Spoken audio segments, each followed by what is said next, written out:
And, oh, that's right. Let's see here. Linda in Montgomery, Texas. Hey, Linda, what's on your mind today? Tom, I just wanted to share some good news coming out of Texas. I live in Kevin Brady's district, the architect of the tax bill. And last night, for Woodlands Township, which is a suburb of Houston, the Tea Party came out heavily against our candidate, making it partisan, which is supposed to be a nonpartisan board for the board, Woodlands Township Board. And we defeated them. I mean, this is huge for us to be able to defeat the So you took down Republican Congressman Kevin Brady of Texas, the guy who was one of the principal authors of the Republican tax bill?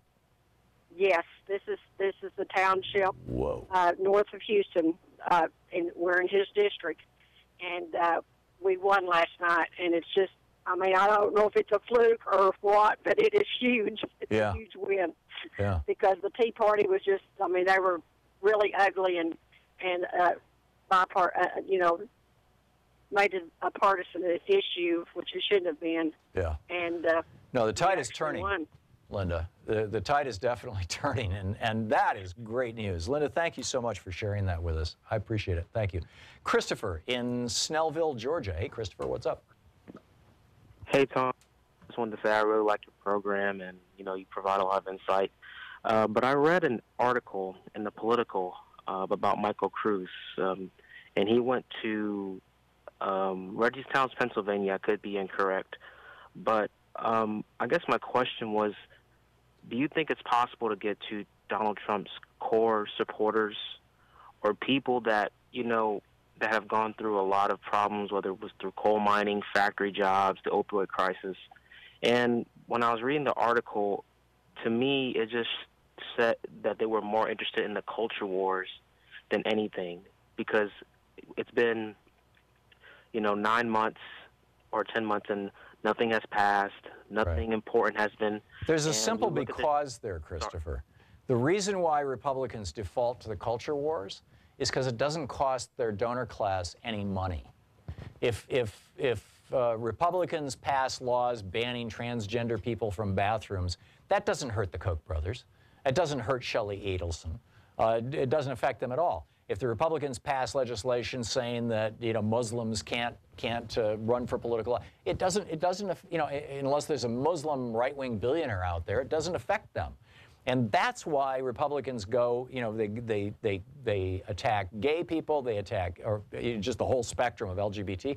They attack people of color, they attack people whose first language isn't English, they attack immigrants, because none of those attacks cost the donor class of the Republican Party a single penny. The Republicans will never, ever speak out against pollution, because the donor class is making money on that, against guns, because the donor class is making money on that, against the obscene profits the pharmaceutical industry is making, because the Republican donor class is making money off that, the obscene profits that many industries are making as a consequence of the extraordinary expansion of our trademark and copyright laws, largely at the behest of companies like Disney and Microsoft, so that those companies have these government-granted monopolies that last for centuries, in some cases, decades certainly. Mm-hmm. Yeah. The Republicans will never talk about any of those things, because those are the things that affect their donor class. But they will, you know, enthusiastically kick around people of color. Yeah, and I guess what I wanted to know is, you know, Bernie Sanders, I really think Bernie Sanders would have won those battlegrounds like Ohio, Pennsylvania, all the states that, you know, people were so adamantly against Hillary Clinton.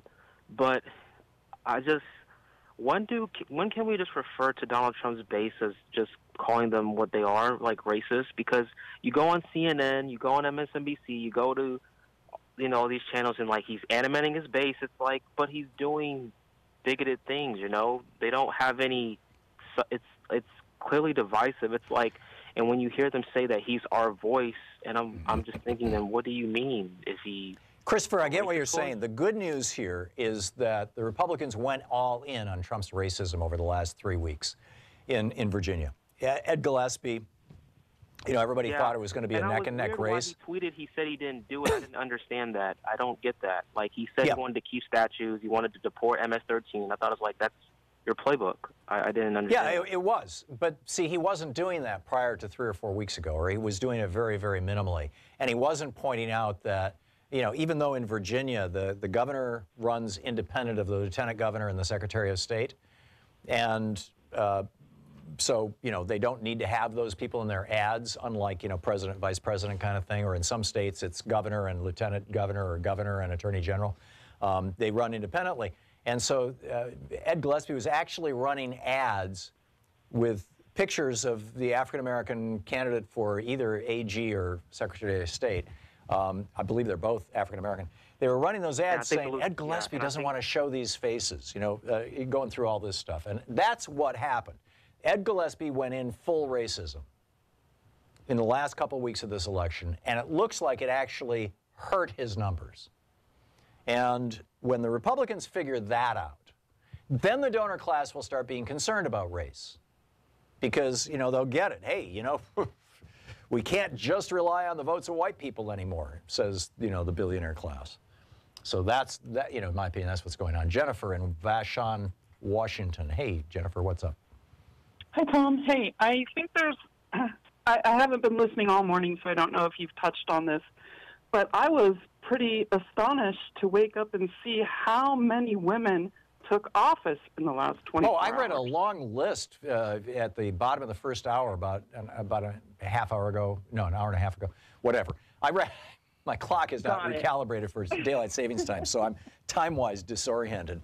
In any case, I read a long list of people who had won that I came off Huffington Post, and I believe pretty much everybody on that list was either a woman, a person of color, or a transgender person. And the vast majority of them were women and transgender women. And that's, I agree with you, Jennifer, that's a big deal. Well, I don't know about you, but I'm looking forward to the matriarchy coming, as long Amen. as it's non-corporatized. I think, you know, I think in this, all the pushback against Weinstein and everything else, you know, which is now going viral and international, I think we're seeing a true change happening in American politics and around the world, frankly. In fact, we'll be discussing this at some length with Victoria Jones later on in the week. Anyhow, thanks you for the call, Jennifer.